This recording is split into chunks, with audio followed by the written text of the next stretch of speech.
हम वही बनते हैं जो हम हर दिन काम करके अपने लक्ष्यों की प्राप्ति के लिए प्रयासरत रहते हैं। यदि हम अपने काम में प्रतिबद्ध और निष्ठापूर्ण रहते हैं तो हम अपने लक्ष्यों को हासिल कर लेते हैं और वही बन सकते हैं जो हम चाहते हैं। इसको हम एक कहानी के द्वारा समझते हैं। यह एक बहुत ही प्राचीन कहानी है। एक गांव में एक लड़का रहता था जो कि बहुत ही महत्वाकांक्षी था। उसे अपने जीवन में बहुत बड़े बड़े काम करने थे। इसी कारण गांव के सभी लोग उसे पसंद भी करते थे और उसकी बहुत तारीफें भी करते थे, क्योंकि वह बहुत ही ज़्यादा मजबूत, मेहनती और बुद्धिमान भी था।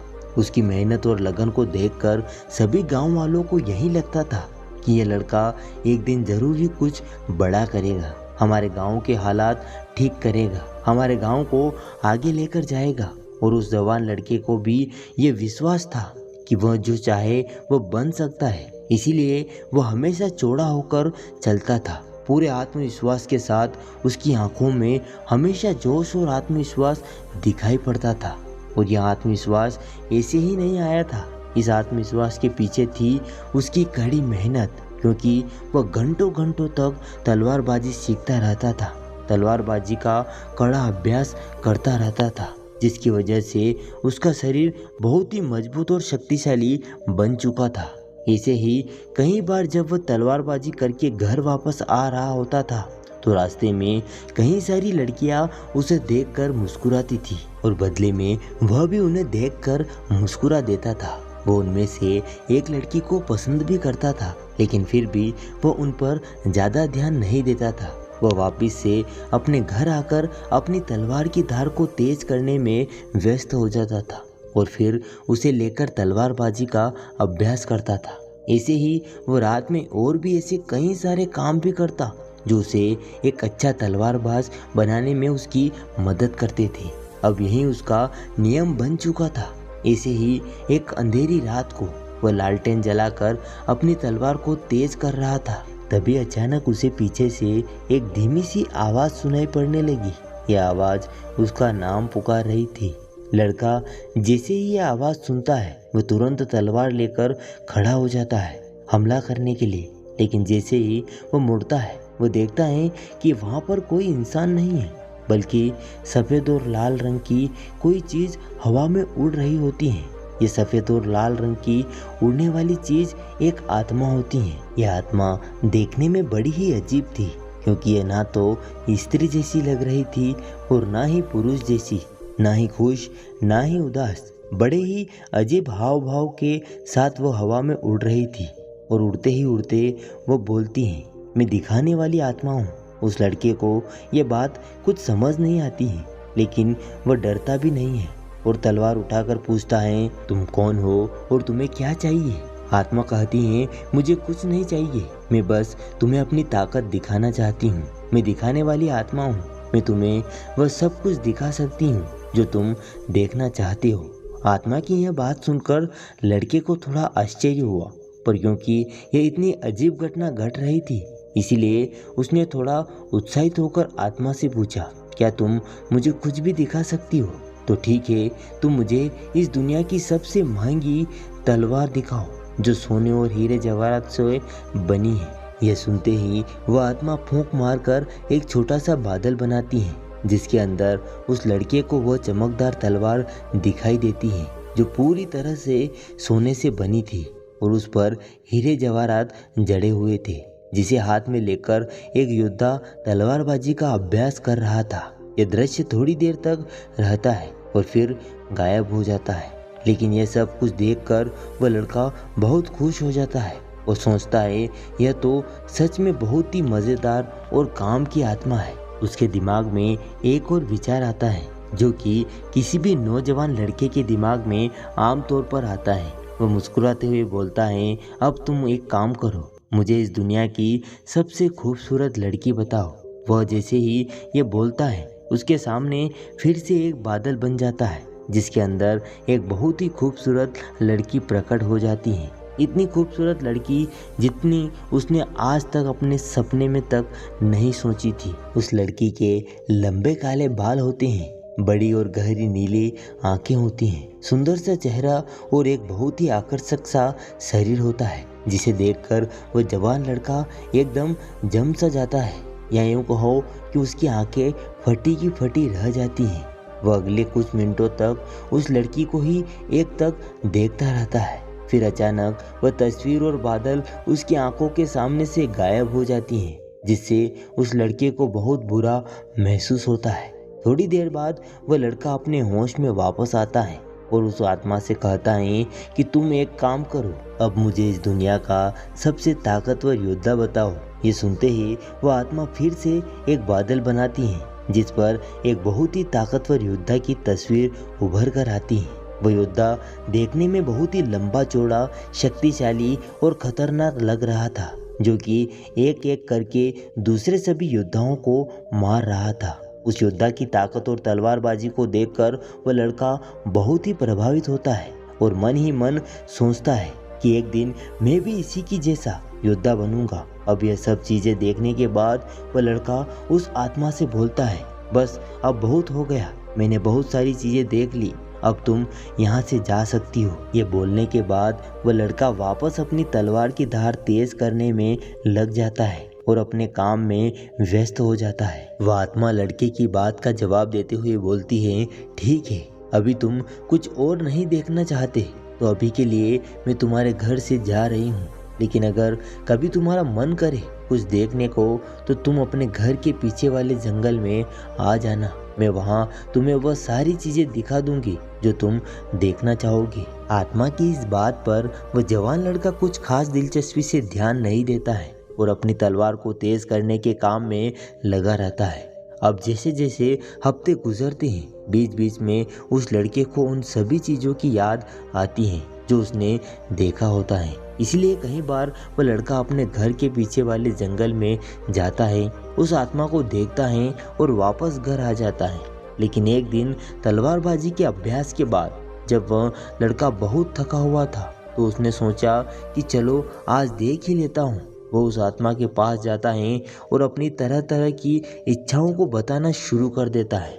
वह कभी दुनिया की सबसे खूबसूरत जगहों को देखता है, अलग अलग मौसम को देखता है, उसके कुछ दोस्त जो उसके साथ नहीं हैं उनको देखता है, और जहाँ तक कि बार बार कई खूबसूरत लड़कियों को भी देखता है। अलग अलग चीज़ों में इस तरीके से हफ्ते महीनों में बदल जाते हैं और कुछ ही महीनों बाद उस लड़के में बदलाव आना शुरू हो जाते हैं। जहाँ पहले यह लड़का घंटों घंटों तक तलवारबाजी का अभ्यास करता था, अब वह रोज 1 घंटा पहले ही घर वापस आने लगा था। कुछ दिनों बाद उसने उस आत्मा को भी अपने घर ही बुला लिया था। इसके बाद से वह आराम से जब चाहे और जितना चाहे चीज़ों को देख सकता था।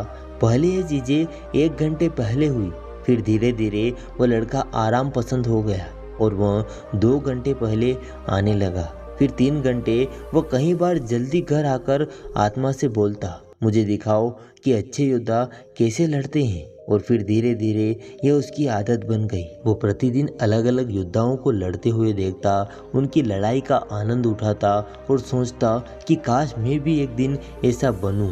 ऐसे ही धीरे धीरे उसमें बहुत से बदलाव आने लगे। अब जब वह तलवारबाजी का अभ्यास कर घर वापस लौटता और लड़कियां उसे देखकर हाथ हिलाती, अब वह उनकी तरफ देखता तक नहीं था, उन्हें पूरी तरह से इग्नोर कर देता था, क्योंकि अब उसने इतनी सुंदर सुंदर लड़कियां देख ली थी कि अब वह सोचने लगा था कि काश उसे भी एक ऐसी ही लड़की मिले, और जिस दिन उसे ऐसी लड़की मिल जाएगी वह उससे ही शादी करेगा और उसी के साथ रहेगा जिसके वह लायक है। कई बार वह आत्मा से लड़ाइयाँ दिखाने को कहता जो उस समय दुनिया भर में चल रही थी। वो उन्हें देखता है, उनमें से किसी एक को अपना हीरो बना लेता, उसके लिए चीयर करता, तालियां बजाता, और अगर उसका हीरो हार जाता तो वो उसके लिए दुखी भी होता। उसके बाद वह किसी और को अपना हीरो बना लेता, उसकी लड़ाई देखता और उसके लिए चीयर करता। अब ये चीज़ें करने में उसे बड़ा आनंद आने लगा था। उसे इतना मज़ा आने लगा था कि अब उसने अपनी तलवारबाजी के अभ्यास का समय भी एकदम ना के बराबर कर दिया था, और अब तो वह घर आकर अपनी तलवार को धार भी कभी कभार ही देता था। और कुछ महीनों के बाद तो उसने अपनी तलवार को तेज करना तो पूरी तरह से छोड़ ही दिया था। कई साल बीत गए और उसकी तलवार ऐसी की ऐसी पड़ी रही, जिसमें धीरे धीरे जंग लगने लगी, लेकिन उसे कोई फर्क नहीं पड़ रहा था, क्योंकि उसे तो मजा आ रहा था। वह जो चाहे वह देख सकता था और खुश हो सकता था। लेकिन जैसे जैसे समय बीतता गया, ऐसा नहीं था कि उसे सिर्फ मजा ही आ रहा था। अब धीरे धीरे उसे दूसरे बड़े योद्धाओं से जलन भी महसूस होने लगी थी, क्योंकि वो उसको देखता और फिर अपने आप को देखता तो उसे बहुत दुख होता, क्योंकि अब वह बहुत ही कमजोर हो चुका था, जबकि दूसरे बहुत ही ताकतवर थे। एक समय बाद उसे ऐसा लगने लगा कि अब वह कभी एक महान योद्धा बन ही नहीं सकता, और दूसरे जो बन रहे हैं वह उनसे अलग है। उनमें कुछ खास बात है, उसके पास ऐसी बहुत सारी चीजें हैं जो उसके पास नहीं है, इसीलिए वह कभी एक कुशल योद्धा बन ही नहीं पाएगा। तो अब तक वह जिन लोगों को हीरो मानता था उनसे ही वह ईर्ष्या करने लगा, उन्हें ही गालियां देने लगा। यहाँ तक कि अब अगर वह दौड़ने भी जाता तो अच्छे से दौड़ भी नहीं पाता था। उसका शरीर बहुत ही भारी हो चुका था, उसे अपनी तलवार और ढाल का वजन भी भारी लगने लगा था। उसकी फुर्ती, चपलता और तलवारबाजी का कौशल भी धीरे धीरे खत्म होने लगा था।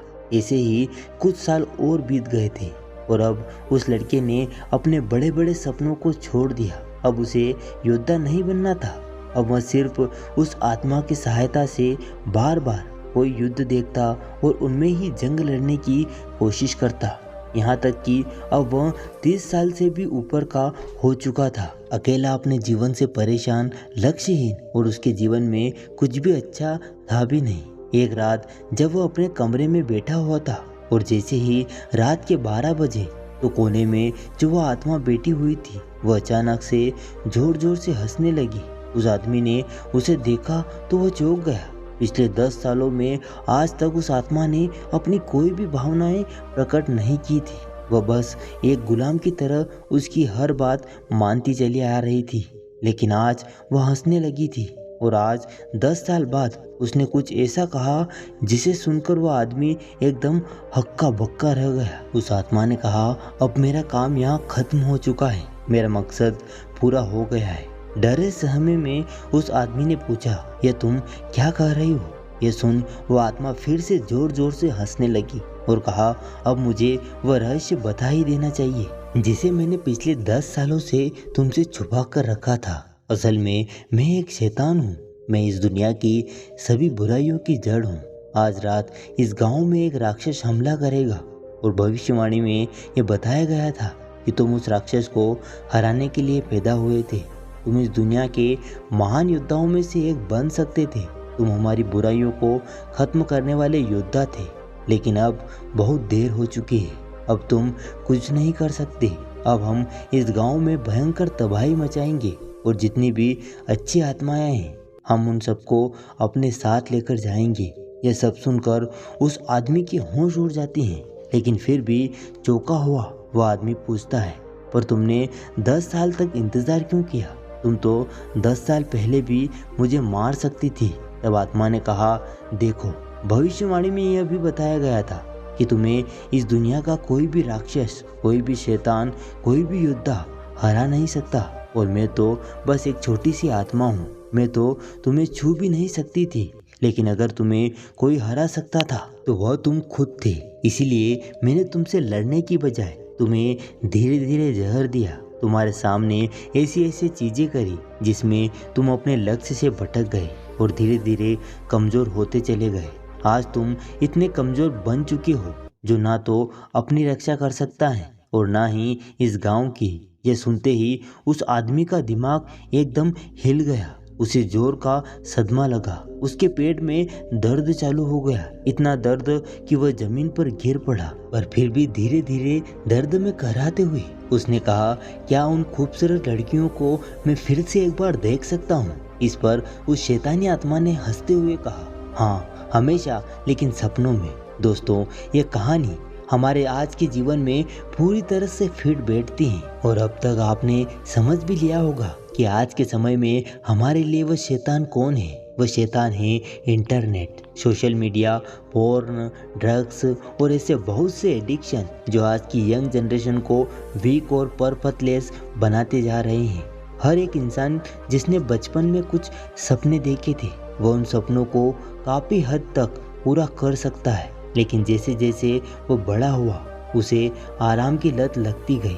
बिना मेहनत के चीज़ों को पाने की आदत पड़ गई, काम को टालना उसकी आदत बन गई। उसने ऐसी ऐसी आदतें पाल ली जिसने उसे उसके लक्ष्य से भटका दिया। इसीलिए वो बड़ा तो हुआ लेकिन उसके सपने छोटे होते चले गए और अंततः उसने अपने सपनों को गिव अप कर दिया।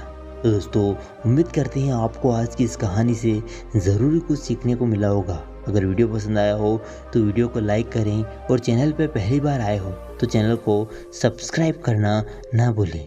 मिलते हैं अगले वीडियो में, तब तक अपना और अपने परिवार का ख्याल रखिएगा। धन्यवाद।